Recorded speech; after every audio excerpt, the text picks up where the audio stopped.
Thursday, Venezuelan President Nicolás Maduro revealed that authorities have thwarted plans to carry out a coup in the country.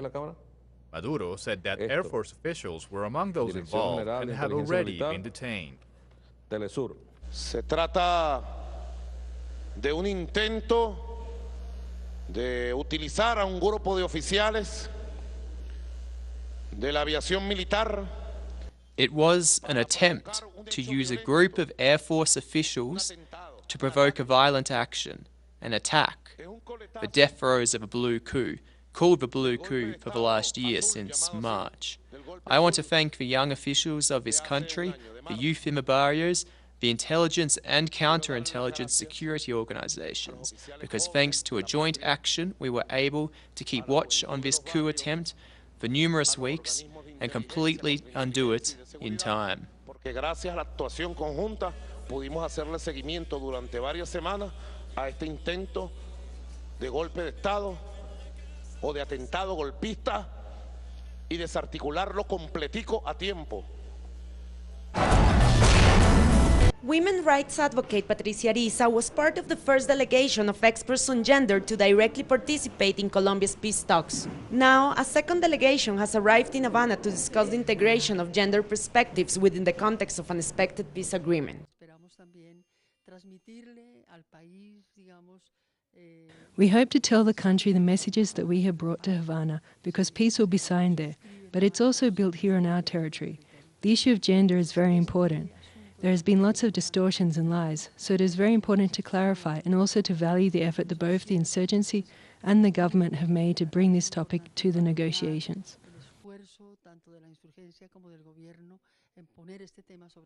For Patricia, it is significantly important and even historic that a gender commission is being included in Colombia's peace negotiations. For her, it is an attempt to recognize and clarify the deep damages that the armed conflict has caused, especially to women.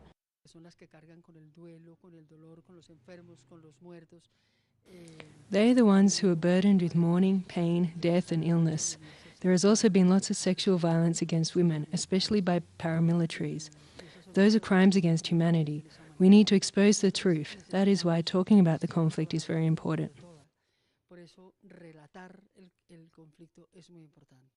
As experts and victims bring their accounts to the peace talks, the Commission for Historic Conflict has also submitted a report aimed to contribute to the debate on what happened and why it happened, something crucial for the victims seeking for truth.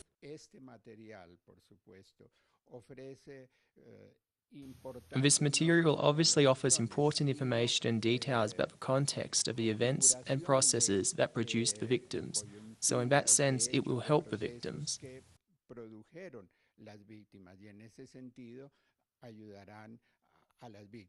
Meanwhile, the FARC's Gender Commission has released a statement welcoming the women that have arrived in Havana and also highlighting the importance of recognizing the struggles of Colombian women as well as their role in the ongoing peace process. From Bogotá, Natalia Margarita, TeleSUR.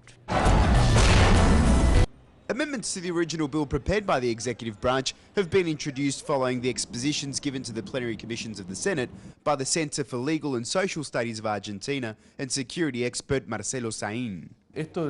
This issue, to subordinate all intelligence agencies that Argentina has, in this case, defense intelligence, we're talking about the military, about criminal intelligence, which relies on the security ministry. All these will now go on to report directly to the new federal intelligence agency. This isn't just any fact, as it takes away freedom of action from military intelligence, as is commonly known. Another modification made to the draft text has to do with having full parliamentary control over the election of directors of the Federal Intelligence Agency. The fact that parliamentary chambers will now be actively involved in monitoring intelligence agencies is also an important change. It is in the bill, and it was also stated in the law. But the truth is that I think in this case, the important thing here is there is commitment from the political forces to actually participate. The Centre of Legal and Social Studies greatly values the amendments made, but argues that the bill, as it currently stands, does not solve the underlying issues.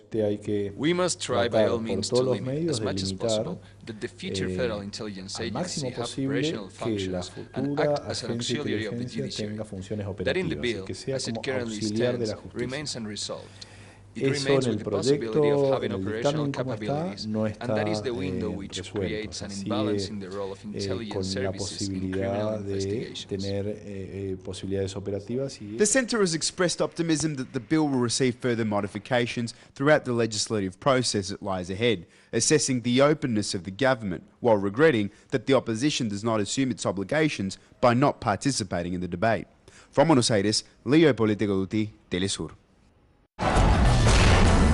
Disabled people in Honduras are trying to get by with almost zero support from the government, with the state assigning 40 cents a year to each person with a disability. There are more than 700,000 people with a disability. 90% of them do not work, are unemployed. In 2005, the Law of Equity and Integral Development for People with Disabilities was created with Decree 160, and there was an assignation of 6 million lempiras under the government of Ricardo Maduro. Then the Zelaya government raised it to 10 million, but in 2013, Porfirio Lobo reduced it to 5 million. In 2014, Juan Orlando Hernández merged the Department of Disability with the Department of Senior Citizens. Last year, lawmaker FANNY Valladares presented a law to give support to young people with a physical disability by creating a special education center to help them develop and find work. The law hasn't been taken into consideration by the National Congress.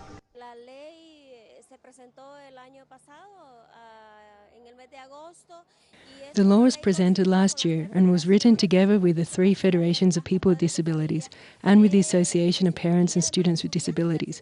It is based on the state guaranteeing the existence of special education centres that assure education.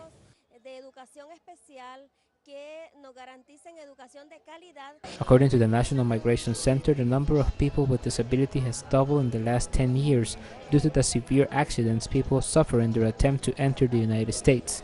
This is another matter that disability organizations are asking the government to be attentive to.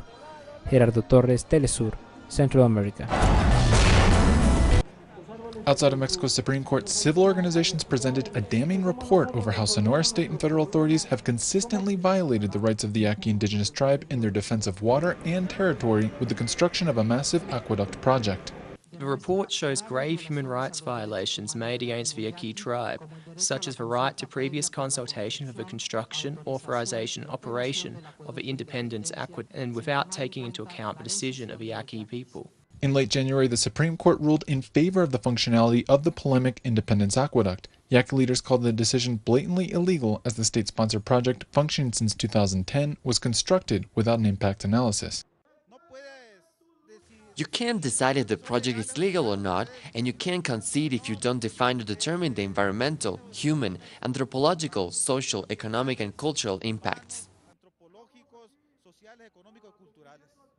Civil organizations in solidarity with the tribe say the Yaquis' defense of their natural resources and the criminalization of their struggle is exemplary of Mexico's other indigenous communities. The aggressions that the Yaqui tribe has suffered are an example of the aggressions that all indigenous people are facing. There is a very aggressive, predatory, criminal and inhumane process of displacement occurring.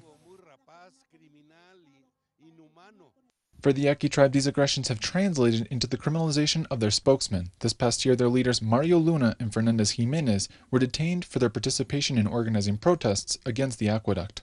Yaqui leaders here say that their struggle for water ultimately represents a struggle for their traditions, lifestyle, and existence. Clayton Khan, TeleSUR, Mexico City. The beach refugee camp is the largest refugee camp in the Gaza Strip and the 3rd largest in all the Palestinian territories. Located in the north of the enclave on the edge of the Mediterranean, it is home to 80,000 registered refugees. Residents here live in houses with cracked walls and asbestos roofs. Some buildings are separated by alleys no more than a meter wide. We met RAED Madi with 5 children to feed. He lives with his wife in a single room, surviving on the equivalent of $5 a day. Here in the beach refugee camp, all the families are suffering. It is not about me or some other people here, but it is about most of the refugees who are living here. No jobs, lots of children, and the houses are in a very bad condition. and they get really affected during winter with the rain and storms. Life for the family is especially tough because, like thousands of Palestinians, Madi is unemployed. His only income comes from the few candy bars he manages to sell each day. The beach camp, which was established in 1948 for Palestinian refugees from the cities of Jaffa, Majdal, Lod and Beersheba, is not only home to displaced civilians. Even Ismail Haniyeh, the former Palestinian Prime Minister, lives here, wall to wall with other families. Nur Harazin, teleSUR TV, Gaza.